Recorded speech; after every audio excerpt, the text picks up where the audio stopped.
Sorotan terhadap kekuatan udara Indonesia kembali datang dari kawasan Asia Tenggara. Media Vietnam menilai kehadiran jet tempur modern Dassault Rafale berpotensi mengubah keseimbangan kekuatan udara di kawasan. Bahkan disebut mampu membawa Indonesia menuju dominasi regional. Indonesia sendiri telah melaksanakan proses serah terima resmi Rafale yang dipesan sejak tahun 2022.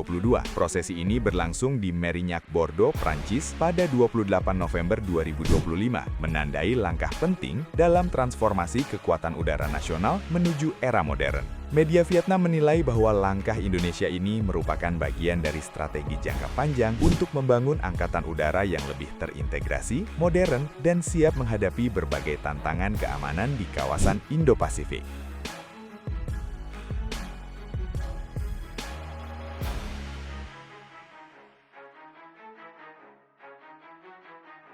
Tahap awal pengiriman dimulai dengan 3 unit Rafale pertama yang akan menjadi fondasi pembentukan skuadron baru TNI Angkatan Udara. Pengiriman dilakukan secara bertahap hingga seluruh 42 unit yang telah dipesan dapat diterima Indonesia dalam beberapa tahun ke depan. Jet tempur ini akan ditempatkan di pangkalan udara strategis, yakni Lanut Rusmin Nurjadin, yang telah dipersiapkan dengan fasilitas khusus sesuai standar operasional Rafale. Pangkalan ini akan menjadi pusat operasional awal bagi armada baru TNI AU. Rafale sendiri dikenal sebagai pesawat tempur multiperan generasi 4,5 yang dirancang untuk menjalankan berbagai jenis misi dalam satu platform, mulai dari pertempuran udara, serangan darat presisi tinggi, hingga operasi maritim. Semuanya dapat dilakukan oleh satu jenis pesawat ini.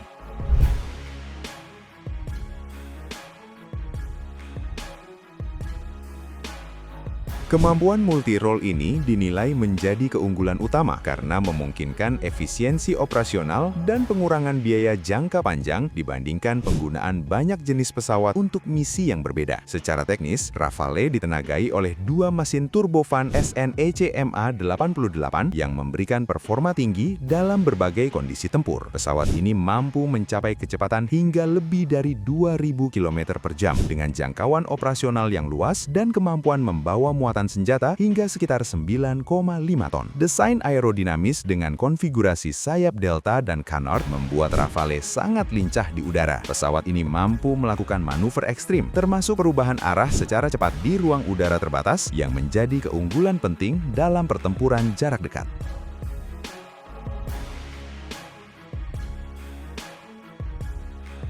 Bahkan, dalam kondisi tertentu, Rafale disebut mampu melakukan manuver ekstrim yang menunjukkan tingkat kontrol dan stabilitas tinggi, memberikan keuntungan taktis bagi pilot di medan tempur. Salah satu teknologi paling menonjol dari Rafale adalah sistem peperangan elektronik Spectra Electronic Warfare System. Sistem ini berfungsi sebagai perlindungan aktif terhadap ancaman radar dan rudal musuh. Dengan Spectra, Rafale mampu mendeteksi ancaman sejak dini, menghindarinya, bahkan melakukan countermeasure secara otomatis. Hal ini memungkinkan pesawat tetap bertahan di wilayah dengan pertahanan udara yang sangat ketat. Selain itu, Rafale juga dilengkapi radar AESA Thales RBE-2 AESA radar yang mampu mendeteksi dan melacak banyak target sekaligus dari jarak jauh. Teknologi ini memberikan keunggulan dalam kesadaran situasional yang sangat krusial dalam pertempuran modern. Dalam operasi nyata, kemampuan Rafale telah teruji dalam berbagai misi militer, termasuk operasi udara di wilayah Afrika dan Timur Tengah. Hal ini menunjukkan bahwa pesawat ini tidak hanya unggul secara teori, tetapi juga telah terbukti di medan tempur. Media Vietnam juga menyoroti bahwa Rafale menjadi alternatif ideal bagi negara yang tidak memiliki akses atau anggaran untuk membeli jet tempur generasi kelima seperti F-35. Meski bukan pesawat siluman, Rafale tetap mampu bersaing dengan berbagai jet tempur modern lainnya.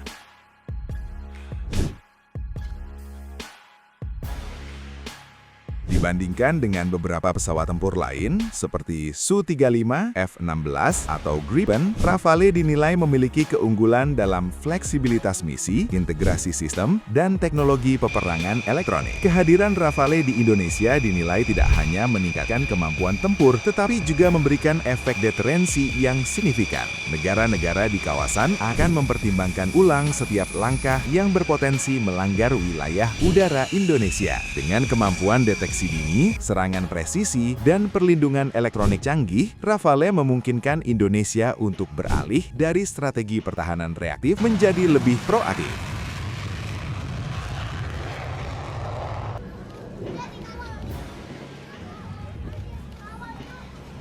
Transformasi ini menjadi bagian penting dalam menjaga stabilitas keamanan kawasan, terutama di tengah meningkatnya dinamika geopolitik di Asia Tenggara. Ke depan, masuknya Rafale ke dalam armada TNI AU diperkirakan akan menjadi salah satu faktor kunci dalam memperkuat posisi Indonesia sebagai kekuatan udara yang diperhitungkan di kawasan. Modernisasi ini bukan hanya soal menambah jumlah pesawat, tetapi juga meningkatkan kualitas, teknologi, dan kesiapan tempur secara menyeluruh. Dengan semua keunggulan tersebut, tidak mengherankan jika media regional mulai melihat Indonesia sebagai pemain baru yang semakin serius dalam membangun dominasi udara di Asia Tenggara.